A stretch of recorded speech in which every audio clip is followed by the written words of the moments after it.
Welcome to The Jump. I'm Rachel Nichols. As you can see, I'm a little lonely in the studio today, but that is for a very good reason. Yesterday, I spent the day at the White House as the Cavaliers visited outgoing President Barack Obama. Now, you remember after the Cavs broke the Cleveland curse and won the title, President Obama called Coach Ty Lue and instructed him to tell JR to put a shirt on and to come visit before he left office. Well, the Obama administration gave The Jump unprecedented access for yesterday's visit, and we're going to bring it to you over the next half hour. A very inside look at a very special day.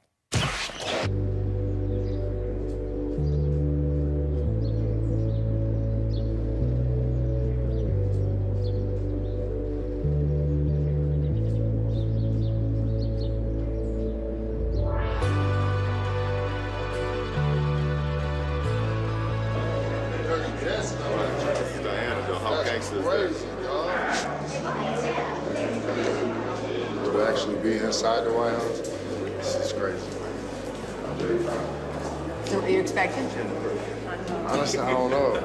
I'm still nervous. I've never been so nervous in my life. Like, Game 7, I wasn't nervous.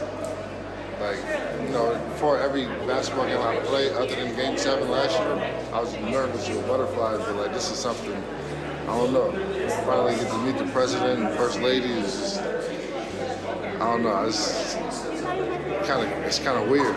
You did put a shirt on for the occasion, like President Obama asked you to. Yeah, oh, of course. The fact that you're able to bring this Cleveland team here after more than 50 years of no professional Cleveland major sports teams being able to have this honor, what does that mean? It's just, I mean, it's special. First of all, it's just special to be in the White House at any time, especially during this sort of historic time with everything going on. But it's just special, and I feel honored to be part of it. Of course, you know, it's easy for us. We watch these guys do what they do every day, and so it's just great. You know, hopefully everybody's representing Cleveland and Ohio.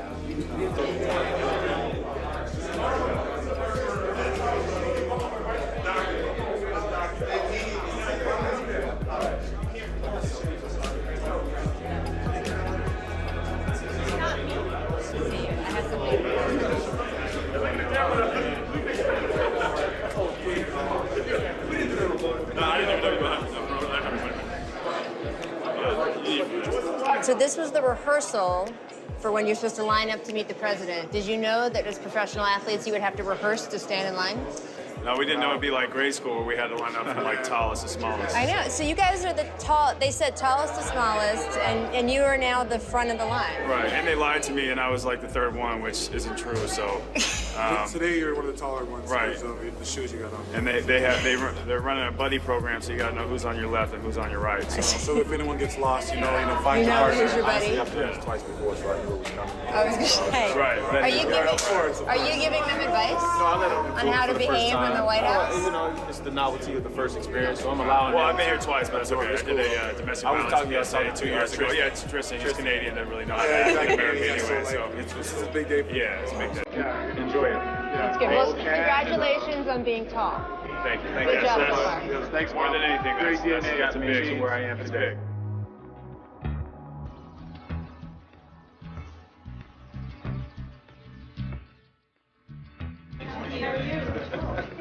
Not that enough.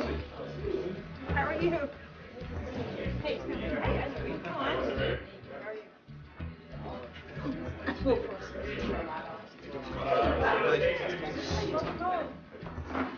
I should have worn my high heels. I'm feeling extremely short right now.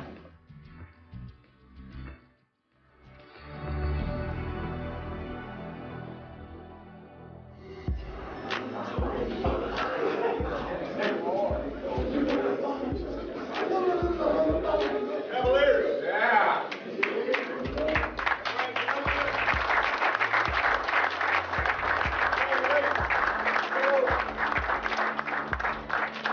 Let me just first of all say I was in Cleveland about a week and a half ago, and the whole city is just different now. You have transformed. And so I just want to say congratulations on one of the best seasons of all time, one of the great finals of all time. And your city and your state could not be prouder of you. As a Bulls fan, I know what it's like to suffer because I've been suffering now for a while. But I think what this meant to the city and to the state was different than anything the Bulls went through when they first won their title. And so you guys did it right. You did it with class. And of course, you know, you had a pretty good MVP to hit your wagon to. He's been a great friend, a great leader, and I'm so glad to see him be able to fulfill that commitment that he made to the city. So congratulations to Mr. Gilbert. You did a heck of a job, mainly by hiring one of the great general managers in sports. And I'm looking forward to seeing a reprise of last year's smiles, this year's, although presumably you don't want to fall behind 3-1 because that causes a little too much aggravation. Better to win easier than that, right? But anyway, very proud of y'all. You got your governor, John Kiggins, his daughters who want to meet the team. Maisie Biden, Joe Biden's granddaughter, who I coached because she's one of Sasha's best friends on the Vipers, which also won the championship for rec league when they were 8 years old. And the big Vice President Biden. All right, I'm going to come around and shake hands with everybody and just say congratulations. All right? Okay. Congratulations. Great job.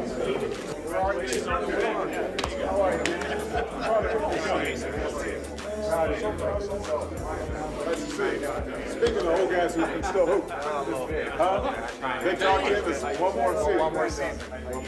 Why not? You had a great plan.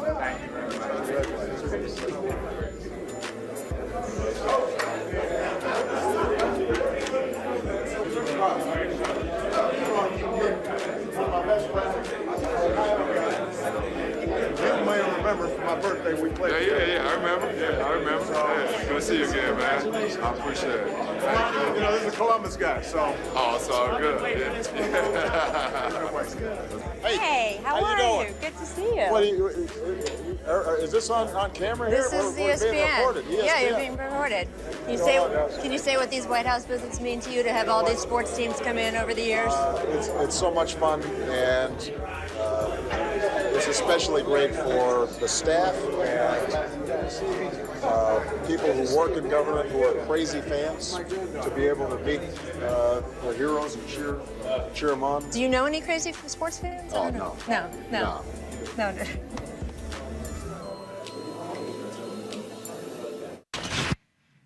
Welcome back to The Jump. I'm Rachel Nichols, and we're breaking format on the show here today to bring you an unprecedented inside look at what happens when a championship team gets that call from the President of the United States, come visit me at the White House.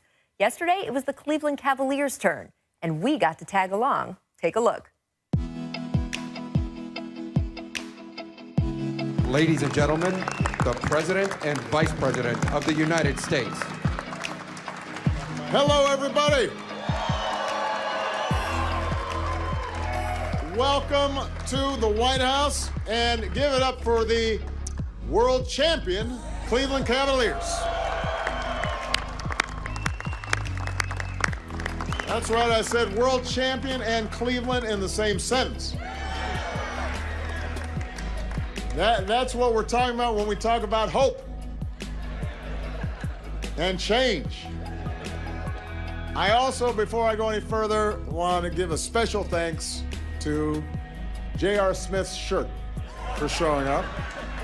I wasn't sure if it was going to make an appearance today. I'm glad you came. You're a very nice shirt. Last season, the Cavs were the favorites in the East all along, but the road was anything but stable. And I'm not even talking about what happened on the court. There were rumors about who was getting along with who, and why somebody wanted in a picture, and LeBron was tweeting, and you know, this was all big news. But somehow Coach Lou comes in, and everything starts getting a little smoother. And they hit their stride in the playoffs. Yeah, everybody can sit down. I'll be here for a while. They start winning. They start winning their first 10 games in the playoffs, setting record after record for three-point shooting. But obviously, what this all comes down to is a team that, for the first time in NBA history, comes back from being down 3-1 in the finals. The first team in history to dig themselves out of a hole like that. And I should add that by knocking off the Warriors, they cemented the 1996 Bulls as the greatest team of all time. So your president thanks you for that. I know. That's funny, isn't it? Yes, it is. See, everybody's happy when their team wins. This was always a team effort. JR always seemed to hit those shots. You know, no, don't shoot that. And then it goes in, and man, that was a great shot. You got Tristan Thompson, who has as great of a motor as anybody, and put in extra work to teach himself how to shoot free throws with the wrong hand. Iman Shumpert playing not only great defense and scoring, but also delivered his wife's baby in the bathtub, using a pair of headphones to tie off the umbilical cord. Now that's something right there. That was an all-star move. Got the MacGyver flat top, which we missed.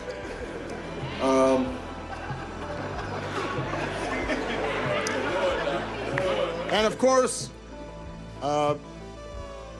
there's the guy LeBron calls his favorite player of all time, James Jones. The two are a package deal. 6 straight finals appearances. Their names even go together. LeBron James Jones.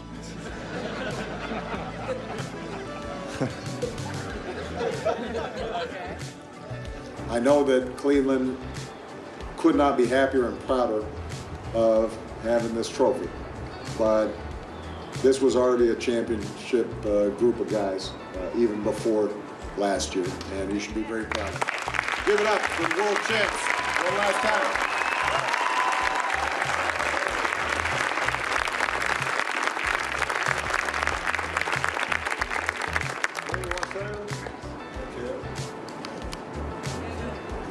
You guys got anything to say?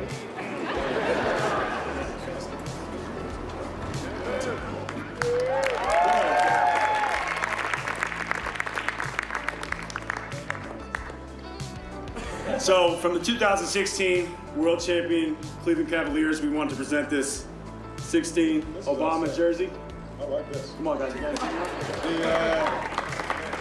the only thing is, though, these sleeves get tight. Can I tear these out?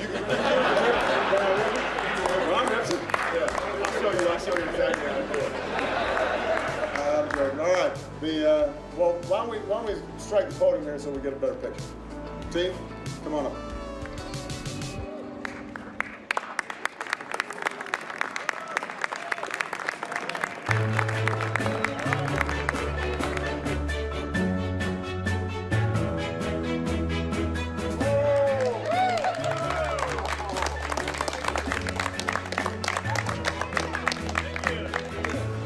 We've got the champion Cleveland Cavaliers.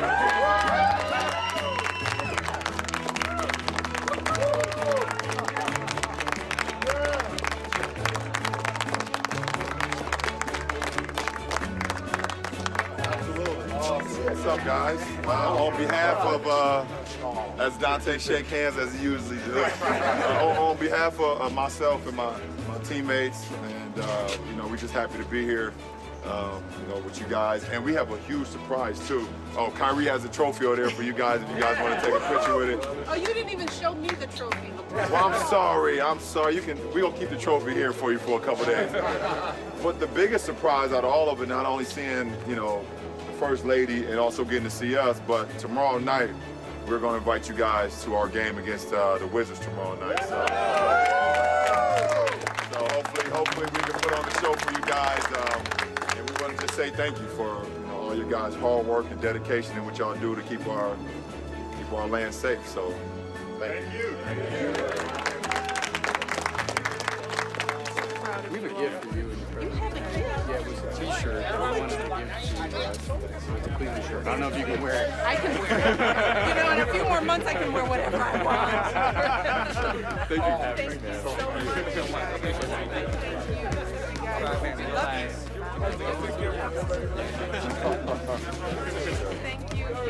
Thank you very much. It's unbelievable. I mean, this was definitely one of those surreal moments. You have the parade, you have ring night, you have, going to the White House. So this was definitely a special time. Seeing the First Lady, seeing President Obama, Vice President Biden, it was a special moment, and getting to share it with the teammates and not knowing I was going up there to hand off the jersey or speak. Can we get everybody together so we can do one big group photo? Everybody line up at the free throw line. And if everyone will take a picture lined up in front of us. No, you guys are in it. You guys are in this. All the pictures, this way, everybody. You guys, please come on. Welcome back to The Jump. I'm Rachel Nichols, and we've been bringing you an insight. Take a minute to look at what these White House visits mean to Americans. In so many ways, they're the ultimate acknowledgement, right?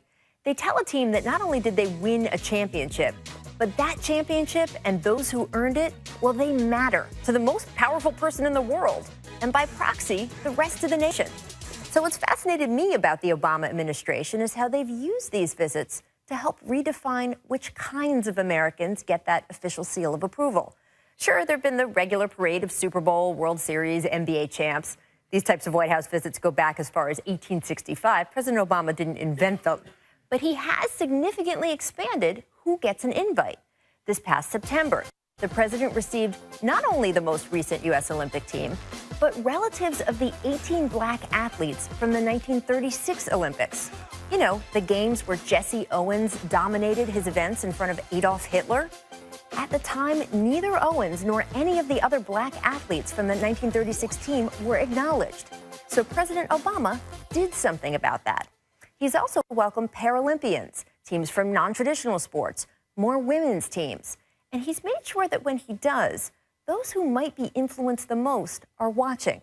Like when he brought in 13-year-old Ayla Ludlow to introduce the winners of the 2015 Women's World Cup.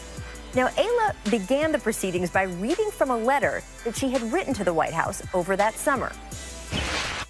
Today I was watching Women's World Cup, which I love so much, and then my brother decides to come into the room and say, Ayla, boys are so much better than girls at soccer. Whoever is reading this should know that I hate the fact that boys' sports always get the most attention. As you can see in that clip, President Obama is standing right beside Ayla, making sure that she knew on that day it was women who were getting the spotlight. Really, in a lot of ways, these visits are an extension of the way the administration has tried to use sports to promote social change. Like when the president wanted to encourage mentorship, he enlisted Steph Curry. That's what I'm talking about. That's science right there. And when he wanted to address gun violence, Washington Wizards' Bradley Beal and Allen Anderson were asked to be in the front row. Of course, LeBron James has been to the White House plenty over the past 8 years as well, not just as a member of the champion Miami Heat, but to help the president with everything from encouraging Americans to register for health insurance to helping Obama entertain wounded U.S. troops with an impromptu basketball game. And yesterday, well, LeBron was able to get that official presidential recognition for all the sports fans who had suffered for so long without winning a major pro championship in Cleveland. Here's more from our visit.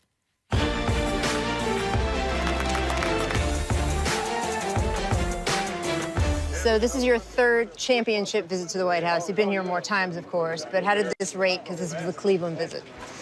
I mean, it's right up there with the top. But anytime you get an opportunity to be invited to the White House, it means a lot.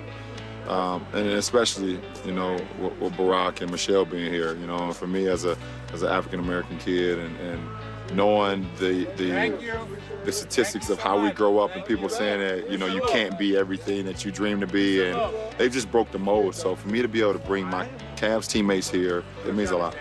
that idea that you've gotten to know them over the years, Yeah. and there is a president of the United States who looks like you. Yeah. How has that changed the way you feel like maybe you have a seat at the table in the national conversation? Well, they've just given us more hope, you know, and the notion of, you know, if you dream about something and you put forth the effort, then that dream can become a reality. And for kids and for the youth, they just need guys in power that they can look up to and relate to, that can, you know, get that momentum going for them, and people that care and people that look like them and things of that nature. So for me to be here, like I said, once again, I'm very humbled by it. You know, I was more excited for my teammates, and my teammates get an opportunity to do this, and I don't take it for granted. And the idea that Obama's kind of been the sports president, right? I mean, he speaks the language. You can tell he's a native speaker. He's a real fan. How do you think that's helped sort of bridge the gap? Because as we've seen, it's a divided country in a lot of ways, but he talks sports to everyone. Well, I think at the end of the day, it's all about how we can continue to keep the communication going, keep the conversation going. And I think what Barack does a great job of, he speaks some of the same language. And for me growing up as an inner city kid, it was only 2 people or 3 that really spoke our language. There was musicians, hip hop artists, athletes, and my moms, which are your parents. And to have someone at the biggest power in the world, being the President of the United States and Barack, that can speak the same language and you can kind of relate to him, it gives you even that much more sense of confidence that I can become this, I can become that, I can become whatever I dream on and put the work into it. So it's just been great just having him in office. You said you were leaving the trophy here. Are you really sure you want to do that? Yeah, I'm gonna leave it for a little bit. Just a couple days. Yeah, I'm gonna leave it for a couple days, and I'll send for one of these Secret Service guys to bring it back to me. All right, good job. Thank you.